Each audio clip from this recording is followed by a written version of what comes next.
के डालना पड़े तो मजदूरों के गुस्सा के खोलता हुआ कड़ा में चारों डायरेक्टर को उतार करके और इस नंगे रोड पर ले आएंगे। और यही हम लोग का फर्ज है। विजिटिंग डायरेक्टर है, आता है, विजिट करता है, चला जाता है। तब विजिट करने तो आप भी जाते हैं, मंदिर मस्जिद गुरुद्वारा में जाते हैं, बड़े बड़े धाम पर। एक धाम समझ लिए हैं, काम कुछ नहीं, इसको धाम और आराम समझ के आपकी मांगे करती है। और पहले के मजदूर का जब मांग करता था तो मजदूर में इतनी गुस्सा होती थी कि लीडर को कहते थे, हे भवन सिंह, हे मां शंकर सिंह, देखते हैं साला कैसे नहीं देता है। इस तरह का वर्ड मजदूर निकालता था। इसलिए साथियों, आप अपने सीने में यदि आपको मांग को काटा है, उनके कांटों, उनके छाती को कांटों पर रख करके हम चढ़ेंगे। और अंत में 1 मिनट में मैं अपनी बात समाप्त करूंगा। और ये है कि अक्सर मैं कहा करता हूं, और जो लोग रह गए हिंदर में उनको बाल बच्चे समेत निकालो, क्योंकि अगला लड़ाई हमारा घोर है। एक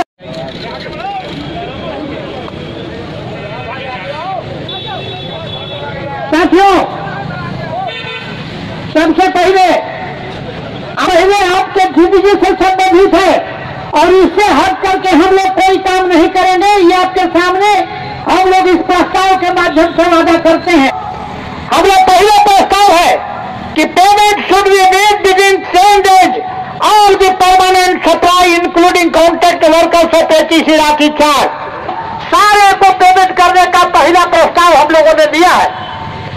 दूसरा, जो सेकंड रिजोल्यूशन है, जिसमें please promotion order, release promotion order of permanent employees, इन चीज को यथाशीघ्र चालू करो। और अगर चालू नहीं कर सकते तो कैंटीन अलाउंस एकदम नगद के रूप में भुगतान हर महीने उसको करो। तीसरा, ठेका मजदूर है हायर सैलरी पर, उनका भी जिस तरह से परमानेंट की कटौती करने का तुमने फॉर्म भरा करके सारा चीज किया, उन सप्लाई और कॉन्ट्रैक्ट मजदूरों को भी अधिक हायर सैलरी पर, अधिक तनख्वाह पर उनका भी मामले चाहिए भेद कर सके और फैसिलिटी प्राप्त कर सके। एक तो ऐसे ही तनख्वाह नहीं है, अगर बीमार पड़े इलाज के बिना में तो तेरी हालत हम खराब कर देंगे। इसलिए ये सही का पैसा होने जा रहा है। उसके पहले हेल्थ इंश्योरेंस जो परमानेंट एम्प्लॉय का है उसका पैसा जमा कर दो। और अगर जमा नहीं किया और हेल्थ इंश्योरेंस अगर खत्म, ये हमेशा चालू रखो, क्योंकि वही जिंदगी का सहारा है। इस पर किसी तरह का इफ्फत लगाने का काम नहीं करो। इनसे मांगो बनवाने का काम देगा और जो पैसा लगेगा आपका केवल मजदूरी देकर के इस कारखाने को नहीं चलेगा, बल्कि आप मजदूरों समेत इस कारखाने के अस्तित्व का शोषण करने के लिए तैयारी कर रहा है। इसलिए बहुत दिमाग में मत रखिए। और जब तक हम क्या कह रहे हैं, जाओ, हम 10 दिन का टाइम दिया है। दोनों इन्होंने को भाभी विधायक प्रत्याशी हैं और एक वो है मानवता विहीन, मान्यता भी चूल्हे भाव में जा रही है। तो उनको भी हम कहना चाहते हैं कि आप जाकर के 10 दिन में ले आओ। काहे आंदोलन बंद कर रहे हो? गाछे कटहर और ओठे तेल अभी वहां से चला भी नहीं है और वो मार फड़फड़ा रहे हैं। इसलिए कि अब वो खड़ा होकर के लड़ भी नहीं सकते, खड़ा होकर के भाषण भी नहीं दे सकते।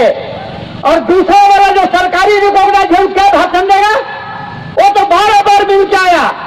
अब तो ये लड़ाई अगर शुरू हुई और उल्टा पुल्टा अगर बीजेपी के लोग और बीएमएस के लोग बोलेंगे तो मजदूर उनको वही शौकों में ही पूछेगा कि 10 दिन के अंदर में ले आओ, नहीं तो एटीसी संघर्ष मोर्चा के साथ जाओ। हम लोग लड़ के लेंगे, भीख लेकर के नहीं लेंगे। और जानते हो कि पंडित जवाहरलाल नेहरू ने जब देश के अंदर में पब्लिक सेक्टर को रखा था आधारशिला और उद्घाटन क्या बोला था कि ये आधुनिक भारत, स्वतंत्र भारत का सरकारी उपक्रम एटीसी मातृ उद्योग है। और बरौनी को और सभी कारखानों को कहा कि ये मंदिर मस्जिद आधुनिक भारत का गिरजा और गुरुद्वारा और सारा चीज इसी में है। अब बताओ, एक सरकार ने कहा कि मंदिर मस्जिद गुरुद्वारा आधुनिक भारत के निर्माण का है जिसमें हजारों लाखों करोड़ों मजदूर काम करते हैं और उनके बाल बच्चा IAS IPS इंजीनियर डॉक्टर बढ़ करके निकल रहे हैं। और उस मंदिर को, ये जो आधुनिक भारत का मंदिर पब्लिक सेक्टर है, उसको मोदी सरकार और भाजपा की सरकार आने के बाद खत्म कर रही है। और क्या चीज बना रही है? नेहरू बोले कारखाना सरकारी आधुनिक भारत का मंदिर मस्जिद गुरुद्वारा है, और मोदी जी बोल रहे हैं राम मंदिर ही हमारा न्यारा है, इसलिए राम मंदिर बनाओ और इस जितना जो बेकार होगा वो राम मंदिर में जाके भीख मांगेगा। एक से इंजीनियर डॉक्टर IPS तैयार हुआ और दूसरे से भिखार पैदा होगा। और 14 करोड़ देश की जनता 3 साल में 19 से लेकर के आज तक चौथा साल चल रहा है, 14 करोड़ लोग बेकार हो गए और 70,000 छोटे बड़े कारखाने बंद हुए, पब्लिक सेक्टर 34 बंद हो गए और 26 को सहायता देना बंद कर दिया। प्रबंधन को समय दिया है कि हमको पेमेंट, हमको दो बकाया वेतन, दूसरी बात कि मजदूरों को काम दो, और तीसरी बात कि जितना हमारा इंश्योरेंस है और जो हम कर्जा लेते हैं PF वगैरह वो सबको दो। अगर ये सब काम नहीं हुआ 10 दिनों के अंदर में तो सबसे पहले डायरेक्टर चारों को बाहर निकालेंगे और कहेंगे कि विजिटिंग डायरेक्टर हमको नहीं चाहिए, विजिटिंग चेयरमैन नहीं चाहिए, हमारे लिए सिर्फ एक चेयरमैन दे दो, चाहे एक डायरेक्टर दे दो विश्वास की तरह जो अस्थायी रूप से यहाँ रह के चलावे, ये हमको विजिटिंग वाला नहीं चाहिए हैं। और ये उधार का सिंदूर दे करके जो सुहागन कहवा रहे हैं कि सब डायरेक्टर है, ऐसा से हम बाज आए और इस डायरेक्टर लोगों से हम युद्ध नहीं जीत सकते और HEC को काम पर हम रन नहीं करा सकते, नंबर 1। और अगर इसके बाद भी 1 तारीख के बाद अगर इनको बाहर करने के बाद अगर नहीं हुआ तो सितंबर के मध्य में हम लोग राज्यपाल के यहाँ जाएंगे, पूरी जनता ज्ञापन देने जाएंगे और राज्यपाल के पास धरना प्रदर्शन करके हम अपनी ज्ञापन देंगे राष्ट्रपति के नाम और प्रधानमंत्री के नाम।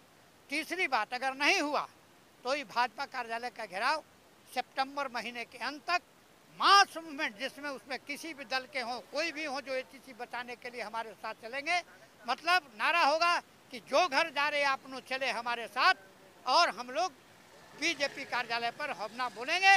और नहीं तो अगर वो चाहते हैं कि राजपाट चले और उनका वोट मिले, नहीं तो यहाँ से वोट और विदागी सबकी होगी और फिर मजदूरों को जो मजदूर कर्फ्यू लगेगा और फिर इन पर हम लोग पहले 87 और 84 की तरह कार्रवाई करेंगे।